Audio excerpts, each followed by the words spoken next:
Oh no, I need to call the police. What were they thinking?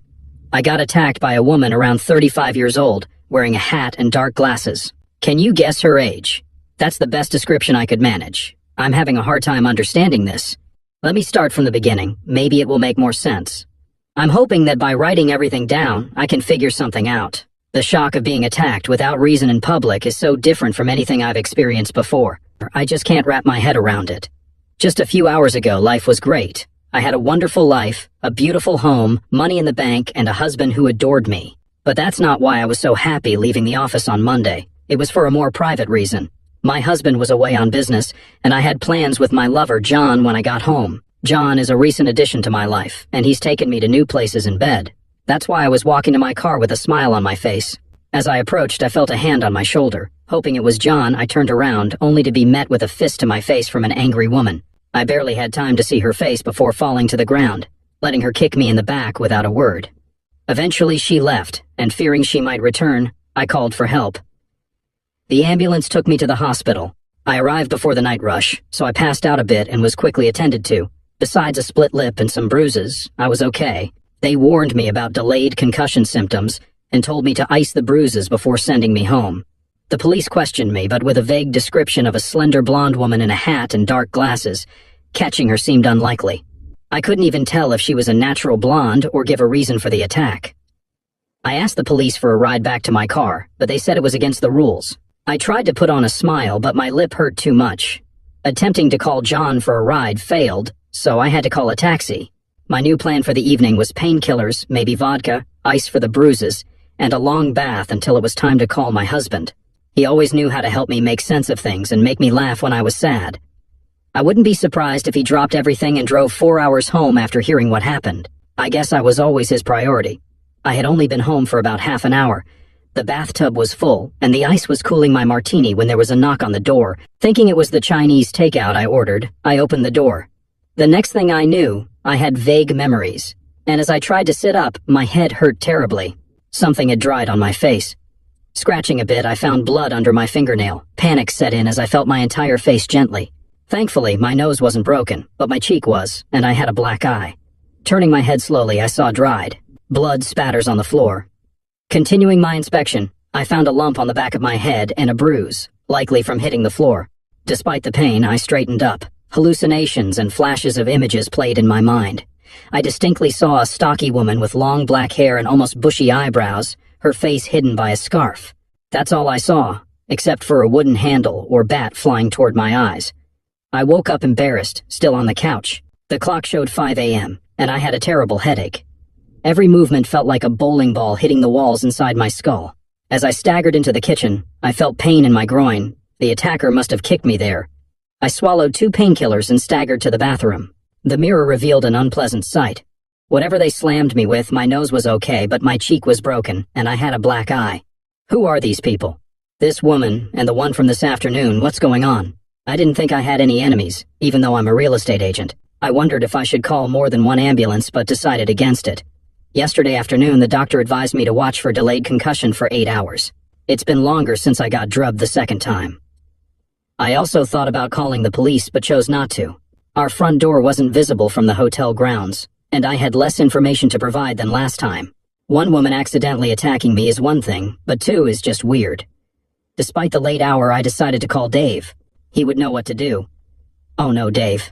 What did he think when he tried to call me last night like he always did, and I didn't answer?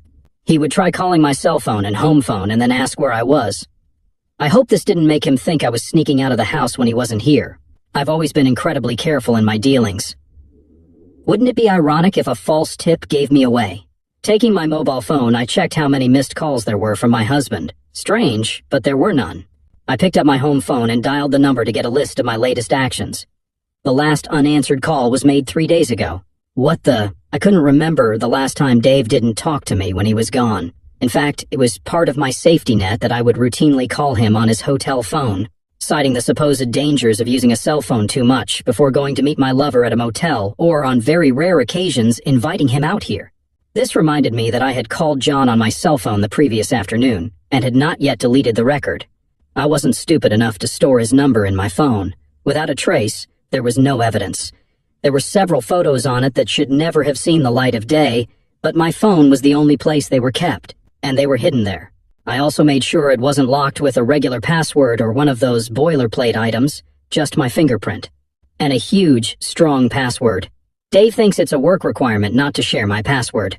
On the rare occasions when he needed to use my phone, I opened it for him and never let it out of my sight. I decided it was safer to store the photos on my phone that I can protect than any other media that could be discovered. I deleted the call to John, left a message in his message bank, and noted that he also did not answer my previous call. I'm surprised Dave didn't call. Despite the early hour, I called him. I really needed to hear his comforting voice. The call went straight to the message bank, which was weird. Maybe he lost his charger and his battery died or something. This wasn't the first time. By this time, it was already after 5 in the morning, and I had a showing. There was no way I could show up looking like I did now, so I put on more makeup than usual to cover it up. After all, I had a whole arsenal. I should probably explain this. You see, all through high school, I was very ordinary. You've all met those who watched from the sidelines as all the boys worth their salt ignored them to go after the athletic, popular, bright girls. Although I was proud that I was not like some other plain ones, they exposed themselves to everyone, mistakenly believing that being popular meant they had succeeded. Thus, I hadn't any relationship when I left school at 16. My parents were not overly ambitious toward me, and were happy to support me as I attended a series of evening courses to gain some administrative qualifications while I worked as a waitress in my spare time. I lost my purity to someone who, I realized too late, was a smart carnivore. I realized this the next morning after a quick, not-so-convenient closeness in his hotel room when he asked me to leave. I chalked it up to experience, and thought that this episode had made me an expert at choosing carnivores. That did not happen. My next 2 closeness encounters ended just as disastrously. The one after them was a guy with less experience than me. Here, I already left him after the first night. This is how I sailed through life until I was 20. That's when Dave came into my life. Dave was a year ahead of me in school and seemed to be my male equivalent. He was tall and thin, but nothing else about him was striking. We got to talking at the restaurant where I worked, where he invited several clients to lunch. After the first meeting, I learned enough to understand that he was a man with a clear career plan and determination to get things done. I accepted the date, and the rest, as they say, is history. I hooked up with him about 2 weeks after meeting, and it was clear we were both new to this, making it awkward. We were both open to learning and used each other for that. If I had to describe my life a year before he turned 21, I'd say it was good. I had a boyfriend who was growing and clearly loved me. We weren't invited to fancy events, but we didn't mind. We moved into an apartment, and I was taking a real estate course paid for by Dave. When my crucial birthday came, Dave celebrated his first big bonus by treating me. I got my own car, a voucher for 2 days with a beauty consultant, and a bigger engagement ring than I expected. I said yes, drove the car, and delayed using the voucher. Oh, I wish I could tear up that voucher. Then I could have a husband with his phone on and a face without bruises. Dave reminded me about the voucher, but I was busy planning a simple wedding. We didn't have many friends. In the end, I decided to use it for a little treat for myself before the big day. That's when I found out it was for 2 days with Caroline, an elegant woman in her 30s. I don't know what qualities she had, but she knew how to showcase femininity. Our first stop was a hairdresser, where I had a major makeover. I have to admit, I was nervous about how it would turn out. The rest of that first day was spent shopping. Caroline took me to upscale stores, and later that evening she used my phone to ask Dave to update my credit card. At the end of the day, looking in the mirror at my new hairstyle and clothes, I almost called Caroline to tell her not to worry. The next day, the hairstyle and clothes truly made me beautiful. The following day at the salon, I got pampered with a pedicure, manicure, facial, and scalp massage. Then I met Colin, who claimed to be more fun than a tree full of monkeys and, if you believe him, used to be a beautician for some famous stars. He and Caroline transformed my face over the next 2 hours, including some corrections. I wasn't allowed to look until they said I was perfect. When I saw my reflection, I involuntarily took a step back. That's when Caroline's true genius emerged. The clothes and hairstyle that seemed out of place before now framed a face that I had to admit was beautiful. I couldn't believe it. The change was stunning. Caroline made me look up from admiring myself for Colin's 2-hour lecture on how he uncovered the natural masterpiece that was me. I thanked him and Caroline for this life-changing experience. If I had known how it would actually affect me, I might have been shocked. Dave did a funny double-take when I got home but quickly recovered, telling me it just showed me as he always saw me. That night was the wildest in bed, and 3 days later, we were married. The honeymoon was confusing. Men and handsome guys who never paid me attention were now vying to dance with me. I humored them when Dave didn't mind. He was the first to admit that dancing wasn't his favorite. Despite all the attention, it still didn't hit me that the game had changed. This realization started when the wedding photo album arrived. I saw that I was absolutely stunning, and for the first time I felt that I had married a man a bit shorter than me, noticeable in various settings. I probably feel this way deep down even today, which is neither logical nor fair. What have I achieved in the 5 years since my marriage compared to Dave? He built his business and was on his way to becoming a millionaire. I used my looks to sell real estate. Despite the unequal success, for some reason I felt superior. 5 years later, after revealing my true self, I became popular, praised, entitled, and, within 6 months, an unfaithful wife. In my defense, resisting temptation was extremely difficult. Suddenly, my mind, which believed my body was a 5 out of 10, was pursued by men who were 9 out of 10. It took waking up with a third such man for me to realize they were just more attractive versions of the carnivore who took my honor. From that point on, I had complete control in choosing my partners. Now, with my bruised face, I decided to put on a good layer of concealer and foundation. Feeling sorry for myself, I attempted to call Dave every 15 minutes, but had no luck. It took an hour and a half of layering until I managed to hide everything to my satisfaction. Unfortunately, I had no success in communicating with my husband, or explaining the strange behavior of the two women. To ease my loneliness, I made coffee and drank it, feeling more alone than I had in years. Making friends with women was always a challenge for me, and with Dave's unresponsiveness, I found myself isolated in my darkest hour. With an hour to spare, I texted John to call me when he could, then occupied myself with meaningless content in my inbox until it was time to leave for the office. Carrying the laptop bag and luxury briefcase Dave bought me last year to my car in the detached garage, I placed them in the back seat. Slamming the door, I turned to the driver's door, and unexpectedly, she was standing right in front of me. As I turned away from the back door of my car, I can only assume she must have been hiding behind the garage wall or somewhere else. When I re-entered, the incident happened so quickly that it was hard to recall how it ended. I remember falling to the ground, feeling someone's foot step on my hands, which I instinctively raised to protect my face. The blows eventually stopped and I ran toward the house. The brutality of the attack was utterly shocking, and my face was burning. Leaning briefly against the door, I stumbled toward the downstairs bathroom. The mirror revealed 3 long scratches on my left cheek and 2 on my right, apparently caused by raking fingernails. My right arm and forearm hurt, but fortunately nothing was broken. I called the police again, then Dave and John. While I waited for the cops to arrive, no one answered. I felt so alone. The office called just after 9, questioning why I had abandoned the client. They only calmed down a bit when I explained the attack. While working for a real estate company, the police were of little help, and it seemed like the media stink thought I was wasting their time with vague descriptions. They interviewed neighbors and asked if I needed an ambulance. I didn't. I needed my husband to answer my call.